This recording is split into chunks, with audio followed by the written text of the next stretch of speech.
Le genre de film de fantôme disparaît à la fin des années 60 et pendant les années 70. Il va réapparaître à la fin des années 80 à cause de plusieurs facteurs. Alors, le premier, c'est la grande popularité des mangas d'horreur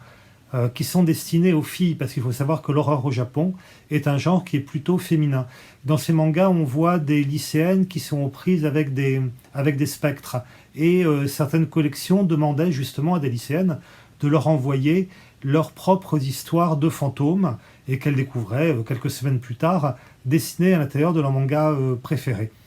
Il y a eu aussi des films justement adaptés de ces mangas, donc une série qui s'appelle Scary True Stories, qui était tournée directement en vidéo et louée dans les vidéoclubs, donc exactement comme les mangas, et qui donc racontait également l'histoire de jeunes filles, de collégiennes, qui voyaient apparaître des spectres à l'intérieur de leur école ou dans leur chambre. Ça, ce sont les premiers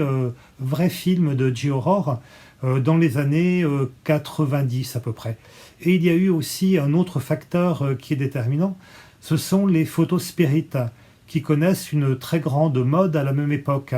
Alors on les appelle Shinrei Shashin, et ce sont des photos, on va dire des photos candides, c'est-à-dire par exemple des lycéens qui se prennent en photo, et il y a une ombre mystérieuse derrière eux par exemple, ou alors un groupe de salarymen qui va dans un karaoké, et on voit une main qui est mystérieusement posée sur l'épaule de l'un d'eux sans qu'on puisse voir un corps derrière. Et donc ces photos, qui sont pour la plupart truquées,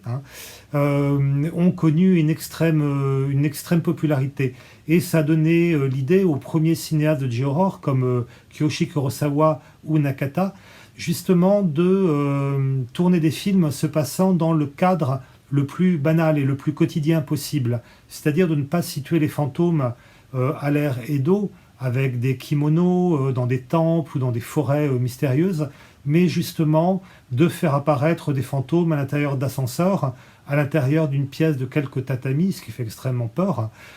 ou à l'intérieur des couloirs d'une école. Et donc on peut dire que voilà, c'est comme ça que la J-horror est née, avec cette idée de placer les spectres à l'intérieur du Japon contemporain.